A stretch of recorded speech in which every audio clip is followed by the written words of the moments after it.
Ini kami punya dua dokumen ya Pak ya, pihak terkait ini. PT satu mana kuasa hukum, satu lagi?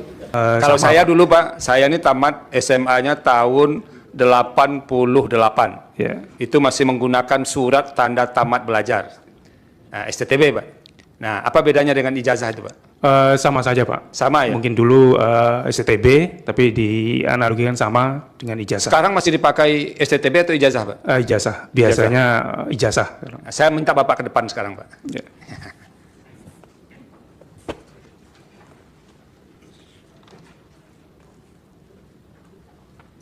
Kalau ada yang kuasa hukum mau ke depan, silahkan. Ini kami punya dua dokumen ya Pak ya, pihak terkait ini. PT satu mana kuasa hukum, satu lagi. Ini pihak terkait menyerahkan ini. Ini dua-duanya sama-sama pakai label Kementerian Pendidikan dan Kebudayaan Republik Indonesia. Bapak lihat ya Pak ya, Pak Aryo. Apa memang begini, terlepas dari soal model apa ya, ini kan ada lagi soal lain ini, ininya tidak sesuai. Apakah memang begini cara model ijazahnya yang diterbitkan? Iya, biasanya ditulis tangan. Untuk tulis ijazah. tangan, oke. Saya masih tulis tangan juga dulu, Pak. Iya, saat ini masih. Ya. Begini ya, di belakangnya ada nilai seperti ini. Ya. Lalu yang ini apa gunanya, Pak? Itu adalah SHUN sebagai bukti yang bersangkutan mengikuti ujian nasional. Sebagai bukti yang bersangkutan mengikuti ujian nasional. Ya, dan yang mencetak adalah Dinas Pendidikannya. Oke. Apa Bapak bisa mengenal nggak model ininya memang sama semua? Sepertinya sama Pak. Sepertinya sama. Ya, kalau kami mau mengecek kebenaran siapa yang bisa valid menyatakan sama atau tidaknya? Bisa Dinas Pendidikan bisa. Siapa Pak? Langsung Dinas Pendidikan aja? Ya, Dinas Pendidikan yang membidangi ini.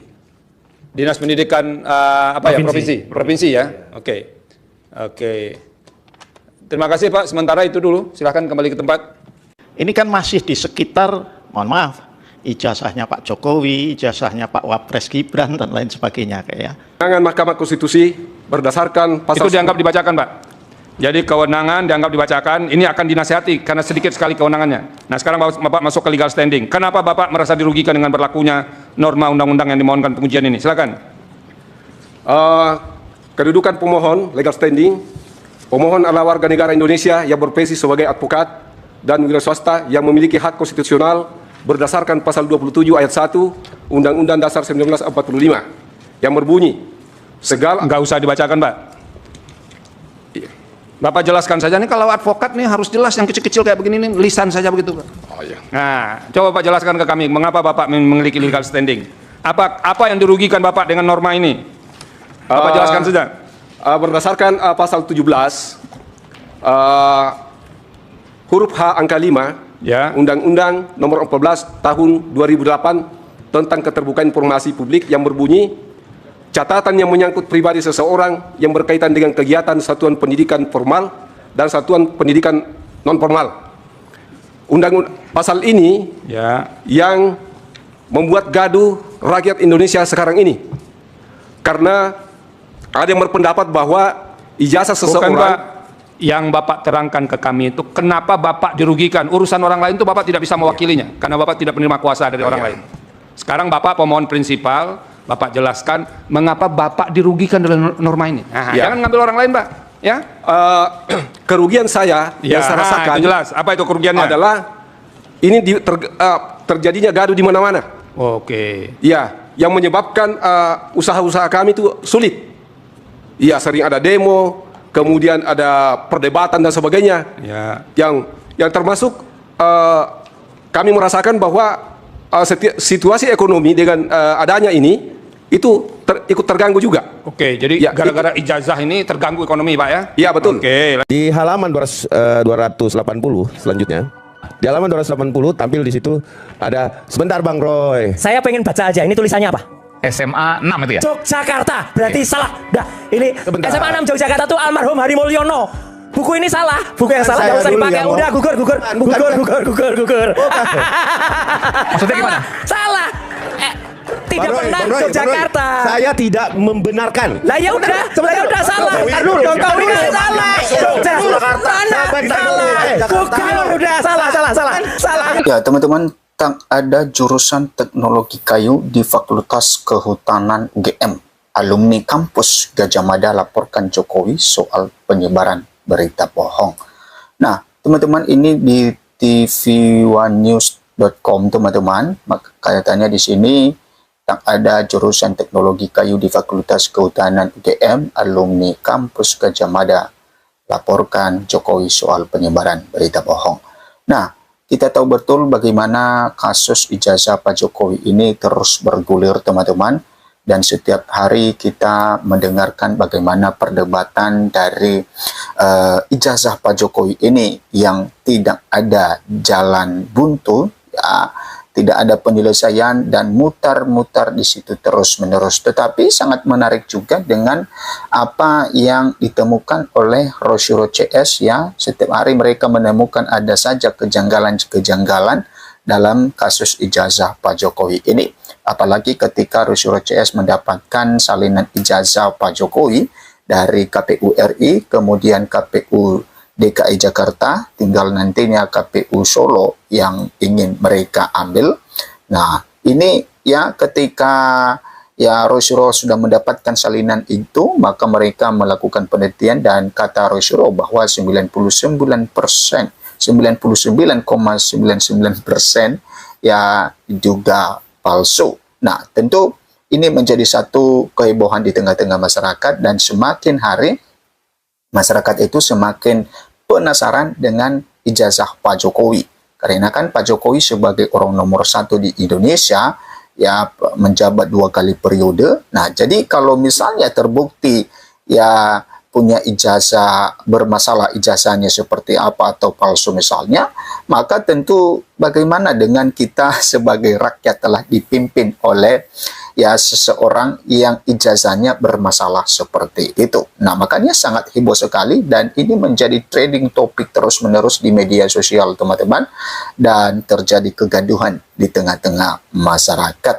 Nah, hanya saja yang dituntut kepada Pak Jokowi, tunjukkan ijazahnya, dan tunjukkan ijazahnya. Tapi sampai sekarang juga belum ditunjukkan. Kata Pak Jokowi bahwa akan menunggu pengadilan nantinya. Nah, harusnya jangan menunggu pengadilan dulu, karena ini sudah menjadi satu perbincangan publik dan terjadi kehebohan, ya di mana-mana ada satu konflik dan lain sebagainya. Maka ya Pak Jokowi harus menyudahi hal ini dengan bersedia, ya dengan lapang dada, ya sebagai seorang pemimpin memberikan contoh bahwa dia menunjukkan ijazahnya. Oke. Kita kembali lagi di sini, apa yang ditulis oleh tvnews.com. Di sini dikatakan bahwa pelaporan Rismond Sianipar atas dugaan skripsi palsu Presiden ke-7 Joko Widodo Jokowi ke Polda di Yogyakarta pada turut diikuti sejumlah alumni Universitas Gajah Mada UGM ya yang melaporkan terkait penyebaran berita bohong adanya jurusan teknologi kayu di Fakultas Kehutanan UGM. Nah, katanya di sini bahwa ya tidak ada Fakultas Kehutanan ya jurusan ya teknologi kayu di Fakultas Kehutanan UGM. Nah, dalam suatu kesempatan Jokowi mengklaim bahwa dirinya menempuh pendidikan di jurusan teknologi kayu. Nah, Fakultas Kehutanan UGM. Namun berdasarkan arsip resmi UGM dan pernyataan akademisi senior seperti Profesor Muhammad Naim, Fakultas Kehutanan UGM sejak berdiri tahun 1963 hanya memiliki 4 departemen, diantaranya Silvikultur, Manajemen Hutan, Teknologi Hasil Hutan, dan Konservasi Sumber Daya Hutan. Tidak ada satupun jurusan bernama Teknologi Kayu, kata Bangun Sutoto, perwakilan alumni UGM Selasa 22 Juli 2025. Nah, dalam arsip Universitas Leiden juga menguatkan bahwa yang ada hanyalah bagian teknologi kehutanan, bukan teknologi kayu. Sehingga klaim ini dianggap janggal dan memunculkan keraguan atas keabsahan riwayat pendidikan Jokowi. Nah, ini alumni UGM ini menyatakan bahwa tidak ada jurusan teknologi kayu, tetapi hanya ya jurusan seperti ya teknologi kehutanan, ya bukan teknologi kayu.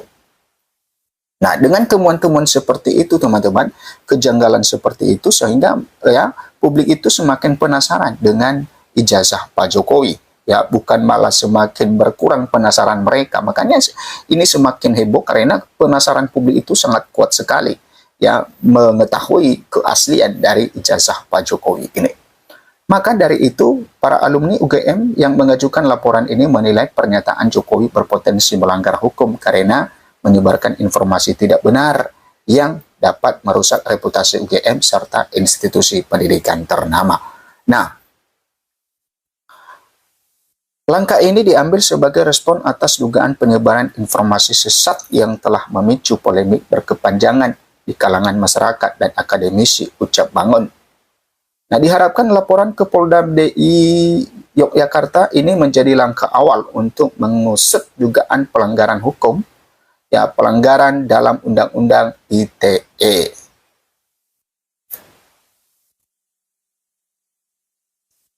Nah, kemudian teman-teman, tentu ya kenapa semakin publik penasaran karena yang mengatakan atau menggugat hal ini teman-teman adalah orang-orang yang pernah kuliah di UGM. Jadi ya mereka tahu betul jurusan-jurusan apa di UGM itu ya dan fakultas apa di UGM itu. Nah, jadi bukan orang di luar UGM tetapi orang yang pernah kuliah di UGM ya, orang yang pernah lulus di UGM, sehingga ya penasaran publik itu semakin kuat karena pernyataan-pernyataan mereka ini adalah suatu pernyataan yang mendukung dari ya apa yang sering disuarakan oleh Rosyuro CS. Nah, guru besar UGM ungkap tidak ada jurusan teknologi kayu di Fakultas Kehutanan. Nah, ini lagi guru besar teman-teman. Nah, siapakah guru besar ini? Adalah ya Profesor Dr. Insinyur Muhammad Nayem. Nah, guru besar Universitas Gadjah Mada UGM Profesor Dr. Insinyur Muhammad Nayem ya memberikan gambaran soal Fakultas Kehutanan yang disebut tidak memiliki jurusan. Lewat unggahan salah satu akun ya @revolusi, Profesor Dr. Insinyur Muhammad Nayem memberikan penjelasan. Ia menyebut ya bahwa pada tahun 1978 sampai dengan tahun 1998 ada kurikulum namanya kredit semester yang berlaku di UGM, di mana dalam kurikulum ini para mahasiswa diharuskan memilih jurusan dari awal dengan 4 pilihan yang ada. Tahun 78 sampai 98, kurikulumnya berubah jadi kredit semester. Jadi itu mahasiswa diharuskan untuk mengambil jurusan dari 4 jurusan itu sejak awal katanya. Untuk Fakultas Kehutanan UGM awalnya hanya ada 3 jurusan yang tersedia. Di antaranya silvikultur, manajemen hutan, dan teknologi hasil hutan. Tidak ada jurusan teknologi kayu. Barulah di tahun 1978 ada tambahan jurusan baru yaitu konservasi sumber daya hutan. Yang tadinya Fakultas Kehutanan itu hanya 3, tetapi tahun 1978 ada satu lagi di samping silvikultur, manajemen hutan, teknologi hasil hutan, ada lagi konservasi sumber daya hutan jelasnya. Nah, itu teman-teman ya mengenai penjelasan-penjelasan dari guru besar dari UGM ini, dan tentu ya sekali lagi bahwa dengan penemuan-penemuan hal seperti ini, kejanggalan-kejanggalan seperti ini membuat publik itu semakin penasaran akan ijazah Pak Jokowi apakah asli atau tidak.